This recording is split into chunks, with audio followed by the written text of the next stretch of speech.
여러분 안녕하십니까? 6월 22일 목요일 뉴스투데이 강원입니다. 강원특별자치도의 뼈대인 특별법을 알리고 각 시군의 발전 전략을 듣는 찾아가는 도민설명회가 시작됐습니다. 춘천에서 첫 설명회가 열렸는데 춘천은 연구개발 특구를 활용한 첨단 지식산업 육성이 목표입니다. 백승호 기자가 그 설명의 내용을 전해드립니다. 직접 발표자로 나선 김진태 도지사. 김 지사는 강원특별법 조문이 84개로 늘어났는데 이 조문의 80%가 4대 규제 해소와 관련 있다고 강조했습니다. 산림과 환경, 농지와 군사 분야는 주민 생활과 밀접하다며 앞으로 변화를 느끼게 될 것이라고 말했습니다. 예를 들어 농사만 지을 수 있는 농업진흥지역이 강원도의 4만 3천 헥타르, 소유주는 3만 명에 이릅니다. 그런데 강원도가 특별자치도가 되면서 농업진흥지역 해제 권한이 강원도로 넘어왔습니다. 만약 해제되면 땅값 상승과 같은 이득을 체감할 수 있다고 덧붙였습니다. 절대 농지 일대하고 지금 그게 만약에 풀렸을 때 이 시가가 얼마 차이가 나냐? 얼마 정도 나겠습니까? 저 양양군의 표본 조사를 해봤더니 300배 차이가 납니다. 300배. 이어 육동환 춘천시장이 춘천시 발전 전략을 발표했습니다. 춘천시가 건의한 연구개발특구와 첨단과학기술단지 특례가 강원특별법에 반영됐다며 춘천의 미래는 바이오와 데이터 중심의 첨단 지식 산업이라고 말했습니다. 특히 남산면 광판리 일대에 5천억을 들여 산업단지인 기업혁신파크 조성을 계획하고 있다고 밝혔습니다. 강원도 특별자치도의 중심 도시는 마땅히 우리 춘천입니다. 연구개발특구 선순환 체계 구축, 첨단 지식산업 성장 기반 마련. 아쉬움으로는 국제학교 허가 특례가 이번 특별법 개정안에 빠진 것을 꼽았습니다. 국제학교에 관한 특례는 아쉽게 반영되지 못했지만 자율학교 운영 등의 특례를 바탕으로 지역을 선도하는 교육 모델을 구현할 계획입니다. 춘천에서 열린 특별자치도 도민 설명회에서 춘천 소외론도 나왔습니다. 원주와 강릉에 비해 춘천에 대한 지원이 상대적으로 부족하다는 불만입니다. 원주는 반도체, 강릉은 국가산업단지 조성 이렇게 아주 디테일하고 구체적인 계획을 자주 언급을 하십니다. 자, 그렇다면 우리 춘천시에는 도 차원에서 어떤 구체적인 김 지사는 춘천의 바이오헬스와 데이터, 수열에너지 등을 거론하며 조금 시간을 갖고 지켜봐 달라고 말했습니다. 적어도 우리한테 좀 일을 맡기면 조금 그래서 제가 아까 말씀을 드린 겁니다. 몇 년은 좀 두고 지켜보셔야지 한 달 이런 식으로 하면 저희도 찾아가는 강원특별자치도 도민 설명회는 다음 달 17일까지 나머지 17개 시군을 순회합니다. MBC 뉴스 백서입니다. 양구군에 있는 사과농장 2곳에서 감염이 확인되면 바로 폐원을 해야 하는 과수화상병이 발생했습니다.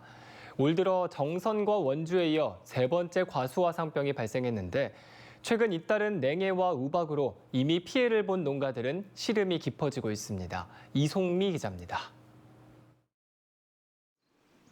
나뭇잎은 누렇게 변했고 일부 나무들은 가지를 잘라냈습니다.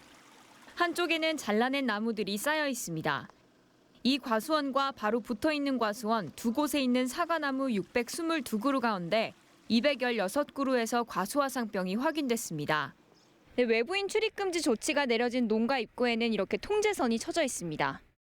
방역당국은 일단 나무들을 잘라내고 비가 그친 뒤부터 매몰 작업을 시작할 계획입니다. 또 과수화상병의 원인을 밝혀내기 위한 역학조사를 하고 있습니다. 해당 과수원은 3년 동안 과일나무를 심을 수 없게 됐습니다. 내년에 한 번 더 심으려고 준비하고 있었는데 그것도 이제 못 심게 됐고 뭐 폐원해야 된다는데 폐원해야지 뭐.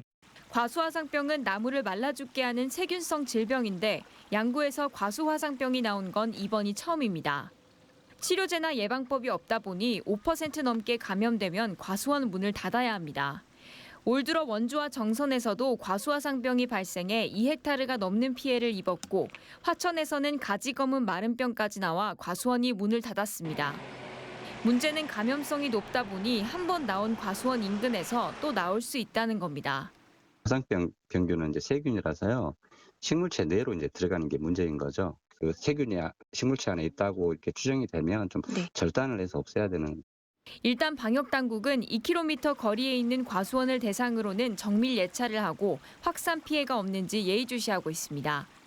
하지만 양구 지역에만 과수원은 200곳이 넘어 추가 감염도 배제할 수는 없는 상황. 최근 잇따른 냉해와 우박으로 피해 복구도 끝내지 못한 주민들은 예상치 못했던 과수화상병까지 닥치면서 시름이 더욱 깊어지고 있습니다. MBC 뉴스 이송미입니다. 우리 사회는 이미 고령 사회와 초고령 사회 그 중간에 와 있는데요. 가장 시급한 문제 중 하나가 의료 서비스입니다. 의료 관련 혁신도시 공공기관들이 공동 세미나를 열고 통합 돌봄 강화와 비대면 진료 확대를 대안으로 제시했습니다. 이병선 기자입니다. 초고령 사회, 65세 이상 인구가 전체 인구의 20%를 넘었을 때 붙는 이름입니다. 강원도는 이미 지난 2020년에 20%를 넘었고 지난달 기준 23.3%입니다. 시군별로도 원주 17.3%, 춘천 19.9%로 초고령 지역을 면했을 뿐 나머지는 모두 20%를 훌쩍 넘었고 가장 높은 횡성군은 무려 33.6%입니다. 이미 마주하고 있는 초고령 사회의 가장 큰 장벽 가운데 하나는 앞으로 의료 서비스를 어떻게 해나갈 것인가 하는 문제입니다. 원주 혁신도시 보건의료 4개 기관이 함께 연 공공의료 연합 세미나에서 제기된 초고령 사회 의료 서비스 현안은 바로 자원 배분입니다. 늘어나는 노인 인구에 맞춰 의료 서비스 체계 개편은 피할 수 없지만 결국 한정된 자원이기 때문에 어떻게 배분할지의 문제가 나올 수밖에 없는 겁니다. 당장 요양병원에 입원 치료가 필요한 환자보다 가벼운 노환에도 장기 입원을 하는 환자가 더 많다는 문제가 제기됐습니다. 전문가들은 요양병원이 늘어나는 숫자에는 한계가 있는데 현 제도로는 수요를 감당할 수 없다고 보고 있습니다. 이렇게 불필요한 입원이 있는 환자들을 시설로 보낼 수 있는 그런 제도적인 틀을 만들고 그런 유인들을 만들어내는데 의료 서비스 공급 관리를 위해서는 결국 지역사회에서 통합 돌봄을 수행하는 커뮤니티 케어가 반드시 필요하다는 게 공통된 목소리입니다. 노인이 구체적인 병명을 받기 전까지는 자기 집에서 살 수 있도록 재가 서비스를 대대적으로 확충해야 한다는 겁니다. 아무리 시설에 입원비나 이런 돌봄 관련된 비용이 적게 든다 하더라도 집에 계시는 것보다는 비용 부담이 훨씬 많기 때문에 노인분들이 집에 계실 수 있게 이런 시스템을 마련해 놓는 게 코로나19 기간 동안 한시적으로 시행된 비대면 진료를 늘려야 한다는 주장도 제기됐습니다. 고령층은 만성질환자가 많다 보니 약만 받기 위해 진료를 받는 일도 많은데 병원까지 거리가 있어 시내버스 안에서 하루를 보내는 일도 흔하기 때문입니다. 이동 불편 때문에 입원을 선택하는 환자가 늘면 그만큼 의료 자원이 부족해질 가능성도 커집니다. 진료를 위해 병원 방문 시 발생하는 시간적, 경제적 비용과 간호사의 코디네이트를 통한 지속적인 평소 건강생활습관 관리 서비스를 통해 환자가 스스로 자가 관리 능력 향상으로 이미 와버린 초고령 사회라는 미래, 시작돼 버렸고 또 앞으로 가속화될 위기에 이제는 대책을 내놓아야 하는 시점이 됐습니다. MBC 뉴스 이병선입니다. 다음 달 1일 강릉 경포 해수욕장을 시작으로 동해안 해수욕장들이 차례대로 문을 열고 피서객을 맞습니다. 올해는 특히 피서객들이 많이 몰릴 것으로 예상되면서 안전사고 예방이 무엇보다 중요해지고 있는데요. 수상인명구조대원들이 해수욕장 개장을 앞두고 열심히 훈련하고 있습니다. 김인성 기자입니다. 물속에 일렬로 늘어선 젊은 청년들이 물에 빠진 사람을 구조하는 상황을 가정하고 25m 레인을 헤엄칩니다. 사흘간의 실내 훈련을 통해 물속에서 인명을 구조하는 가상 상황을 접한 인명구조대원들. 119 소방대원들로부터 자동 심장박동기를 활용한 심폐소생술을 배웁니다. 준비운동을 마친 이들은 드디어 바다에 뛰어들어 실전 훈련을 진행합니다. 실내 수영장보다 길이를 2배가량 늘려 인명을 구조한 것을 가정하고 한 팔로 헤엄쳐 50m 부표를 돌아오는 훈련이 이어졌습니다. 실제 해수욕장에 쳐놓는 안전선과 비슷한 거리에서 물에 빠진 사람을 구조해 물 밖으로 헤엄쳐 나옵니다. 지켜보는 대원들의 눈빛이 진지합니다. 7월 1일 강릉 경포해수욕장을 시작으로 여름 해수욕장에 배치될 때까지 열심히 훈련해 올해 단 한 명의 인명사고도 없도록 하겠다는 각오입니다. 저희는 여름 바다 때마다 바다를 지키고 있는 수상인명 구조단이기 때문에 올해에도 무사고로 안전하게 바다를 지키겠습니다. 강릉시는 올여름 해수욕장에 많은 피서객이 찾을 것으로 보고 여러 가지 안전 대책을 마련했습니다. 혹시라도 발생할 수 있는 순환 사고에 대해서 저희가 준비를 하고 있고요. 개장 기간 중에는 저희가 수석안전 요원, 그리고 인명 구조 장비, 인명 구조 드론, 그리고 이안류 감시 시스템을 통해서 코로나19 완전 해제 이후 처음 문을 여는 여름 해수욕장. 열흘 뒤부터 찾아올 수많은 피서객들의 안전을 지키기 위해 수상 인명구조대원들이 굵은 땀방울을 흘리고 있습니다. MBC 뉴스 김인성입니다. 강원도 동해안 6개 시군 해수욕장이 다음 달 1일부터 차례대로 문을 엽니다. 도내 해수욕장은 7월 1일 강릉 경포해수욕장을 시작으로 14일까지 차례로 개장해 모두 86곳이 운영될 예정입니다. 강릉 안목과 남항진 해수욕장에는 반려견 전용 풀장과 애견 동반 해수욕장이 조성됐고 동해 망상 해수욕장에서는 서핑 비치와 어린이 물놀이장이 운영됩니다. 강원도는 지역에 따라 특색 있고 차별화된 해수욕장으로 운영된다며 차질 없이 관광객을 맞을 수 있도록 준비하겠다고 밝혔습니다. 오는 6월 23일 올림픽의 날에 맞춰 2024 강원 겨울 청소년 올림픽을 알리는 이벤트가 열립니다. 2024 강원 겨울 청소년 올림픽 대회 조직위원회는 23일 오전 11시 공식 SNS를 통해 진종호 위원장, 청소년 서포터즈와 함께하는 라이브 방송을 진행하며 대회 알리기에 나섭니다. 또 이달 말까지 김연아, 최민정 홍보대사와 함께하는 해시태그 이벤트를 열어 추첨을 통해 대회 마스코트인 뭉초 굿즈를 제공할 계획입니다. 차세대 올림픽 스타를 꿈꾸는 유망주들의 경연장인 2024 강원 겨울 청소년 올림픽은 내년 1월 19일부터 2월 1일까지 평창과 횡성, 강릉 정선에서 열립니다. 전용 온라인 시스템과 학교 문서 제출을 통해 이뤄졌던 교외 체험학습 신청 절차가 나이스로 바뀝니다. 도교육청은 교육부와 17개 시도교육청이 함께 구축한 4세대 지능형 나이스를 어제 개통했다고 밝혔습니다. 이에 따라 교외 체험학습과 방과 후 활동 신청도 나이스를 통해 이뤄집니다. 도교육청은 4세대 나이스 개통으로 교원 업무가 경감되고 빅데이터를 통한 학업 성취도 제공 등 학생 학부모 편의도 개선됐다고 밝혔습니다.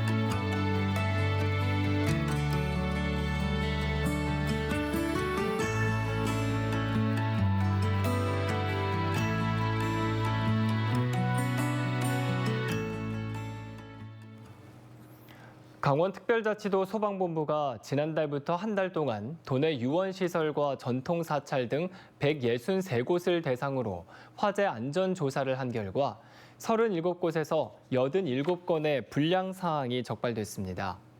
주요 불량사항으로는 스프링클러 살수장애와 밀폐 불량, 소화기 설치 미설치와 불법 건축물 의심, 유도 등 불량 등 모두 87건입니다.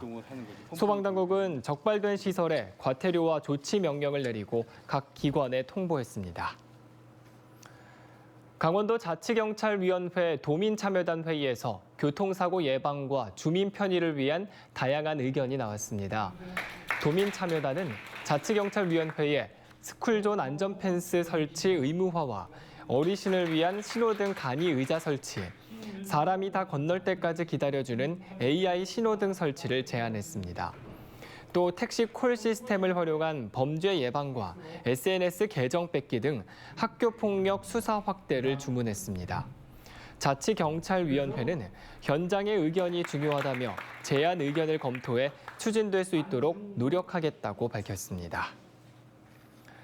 북부지방산림청과 철원군이 금악산을 치유의 숲으로 만들기 위한 공동 산림 업무 협약을 맺었습니다.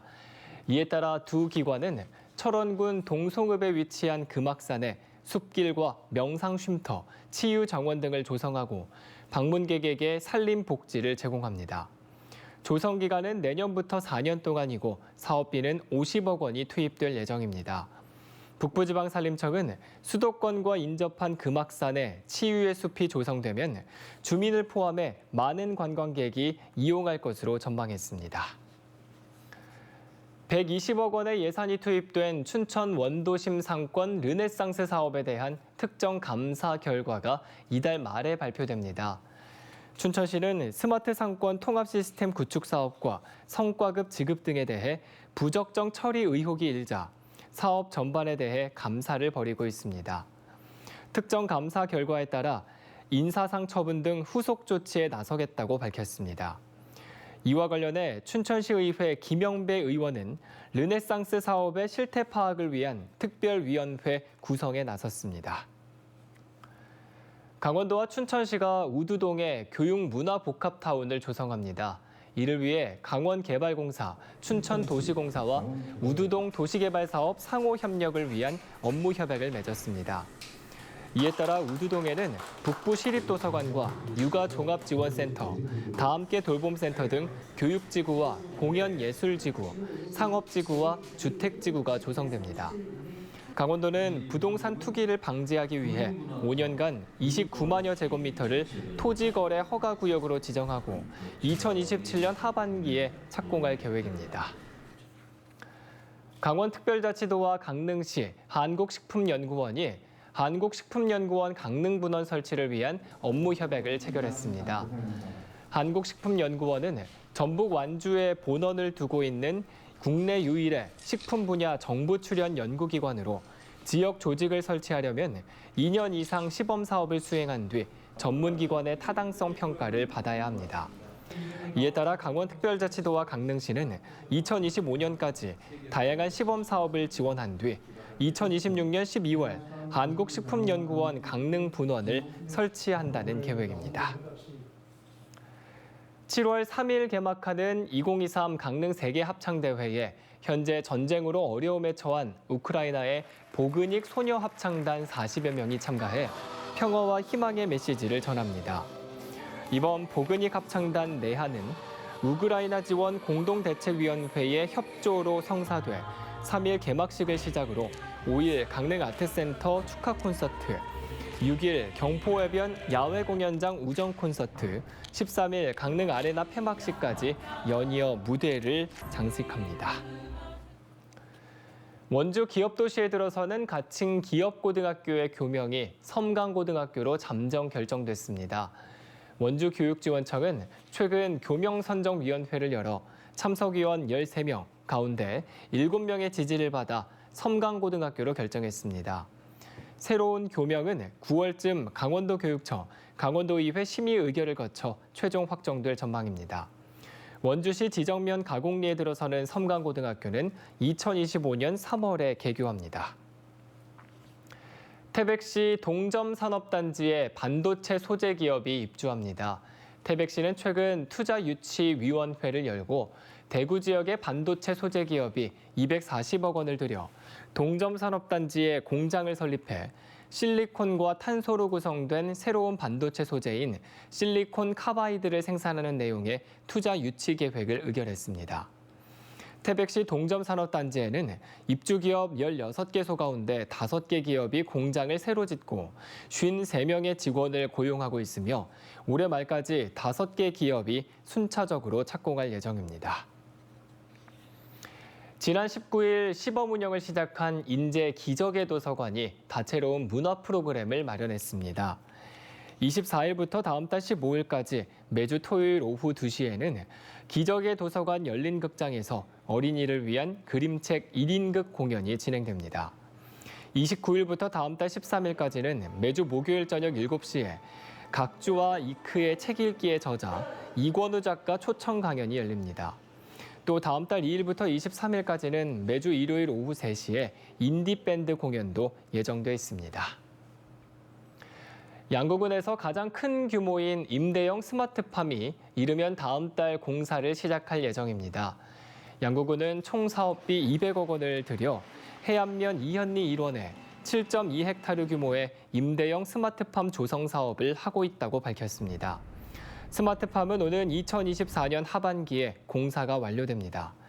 스마트팜에는 에너지 시설을 기반으로 한 작물 재배용 첨단 온실과 스마트팜 장비, ICT 융복합 시설이 들어설 예정이며 공사가 완료되면 청년 농업인들은 저렴한 임대료로 스마트팜을 이용할 수 있습니다. 철원군 보건소가 해충을 매개로 한 감염병을 예방하기 위해 해충 기피제 자동 분사기를 확대 설치했습니다. 추가 설치된 곳은 소이산과 복계산, 명성산, 북주산 등산로와 주상절리길 드리니 매표소까지 모두 5곳입니다. 이에 따라 철원군에 설치된 해충 기피제 자동 분사기는 13곳으로 늘었습니다. 철원군 보건소는 말라리아와 쯔쯔가모시 등 해충 매개 감염병 예방을 위해 야외 활동 시 해충 기피제를 뿌릴 것을 당부했습니다.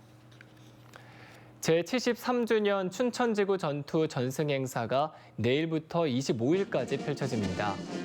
한림대 일송아트홀과 희밀공원, 베어스 호텔과 수변공원 일대에서 열리는 올해 행사는 2군단 주관으로 800여 명이 참여할 예정입니다. 이상으로 뉴스투데이 강원을 마칩니다. 시청해주신 여러분 고맙습니다.